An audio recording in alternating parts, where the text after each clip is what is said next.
আসসালামু আলাইকুম ওয়া রাহমাতুল্লাহি ওয়া বারাকাতুহু। ইন্নাল হামদুলিল্লাহ ওয়াসসালাতু ওয়াসসালামু আলা মান লা নাবিয়্যা বা'দা।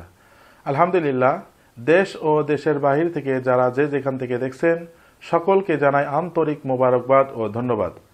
প্রিয় সম্মানিত দর্শক, আজকে আপনাদের সামনে যে বিষয়টি নিয়ে আলোচনা করব, বিষয়টি হচ্ছে আল্লাহ রাসূল সাল্লাল্লাহু আলাইহি সাল্লাম এর বর্ণিত মানুষরা অসুস্থ হলে কি করণীয়, কিভাবে মানুষরা রোগ মুক্তি পেতে পারে, আল্লাহ রাসূল সাল্লাল্লাহু আলাইহি সাল্লামের আমল কি ছিল।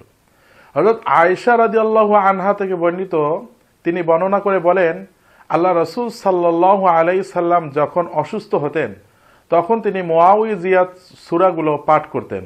অর্থাৎ মুআউযিয়াত মানে হচ্ছে সূরাতুল ইখলাস, সূরাতুন নাস, সূরাতুল ফালাক। এই তিনটি সূরা আল্লাহ রাসূল সাল্লাল্লাহু আলাইহি সাল্লাম পাঠ করতেন। পাঠ করার পরে তিনি তার হাতের মধ্যে ফু দিয়ে হাতগুলো সারা শরীরে বুলাই দিতেন। অন্য আরেক বর্ণনার মধ্যে বর্ণিত রয়েছে, আয়েশা রাদিয়াল্লাহু আনহা বর্ণনা করেন যে রাসূলুল্লাহ সাল্লাল্লাহু আলাইহি সাল্লামের পরিবারের কোনো লোক যদি অসুস্থ হতেন তাহলে আল্লাহ রাসূল সাল্লাল্লাহু আলাইহি সাল্লাম এই তিনটি সূরা পাঠ করার পরে তাদের শরীরে ফু দিতেন এবং হাত দিয়ে তাদের শরীরের মধ্যে বুলাই দিতেন।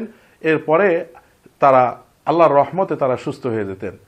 আরেক বর্ণনার মধ্যে রয়েছে, আয়েশা রাদিয়াল্লাহু আনহা বলেন যে আল্লাহ রাসূল সাল্লাল্লাহু আলাইহি সাল্লামের ওফাতের পূর্বে, তার মৃত্যুর পূর্বে যখন তিনি অসুস্থ হয়ে আয়েশা রাদিয়াল্লাহু আনহার কোলের মধ্যে মাথা দিয়েছিলেন, তখন আয়েশা রাদিয়াল্লাহু আনহা এই তিনটি সূরা পাঠ করে তার রাসূলুল্লাহ সাল্লাল্লাহু আলাইহি সাল্লামের হাতের মধ্যে ফু দিয়ে, সেই হাত দিয়ে তিনি আল্লাহ রাসূল সাল্লাল্লাহু আলাইহি সাল্লামের হাতের মধ্যে মুছে দিতেন, অর্থাৎ তিনি বুলিয়ে দিতেন।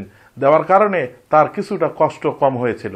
অর্থাৎ আমরা এই হাদিসগুলো থেকে আমরা জানতে পাই, কেউ যদি সূরাতুল ইখলাস, সূরাতুল ফালাক এবং সূরাতুন নাস পাঠ করে হাতের মধ্যে ফু দিয়ে অসুস্থ অবস্থায় যদি হাতের মধ্যে বুলাই দেয়, তাহলে তার রোগ মুক্তি খুব দ্রুত, তিনি সেই রোগ থেকে আরোগ্য লাভ করেন। আল্লাহ সুবহানাহু ওয়া তাআলা আমাদের সকলকে এই তিনটি সূরার উপর আমল করার তৌফিক দান করুক। সেই সাথে আরেকটি বিষয় আপনাদেরকে উপস্থাপন করছি, এই যে আমাদের সমাজে বিভিন্ন মানুষ ব্ল্যাক ম্যাজিক, জাদুটোনা, বিভিন্ন মানুষ তদবির করার মাধ্যমে, বিভিন্ন মানুষের বানের মাধ্যমে মানুষরা রোগে আক্রান্ত। এখন বিভিন্ন মানুষের কাছে যায়, বিভিন্ন উজা, বিভিন্ন কবিরাজদের কাছে যায়।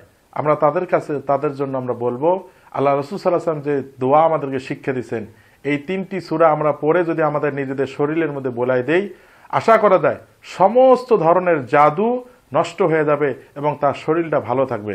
আল্লাহ সুবহানাহু ওয়া তাআলা এই হাদিস অনুযায়ী আমাদের সকলকে আমল করার তৌফিক দান করুক।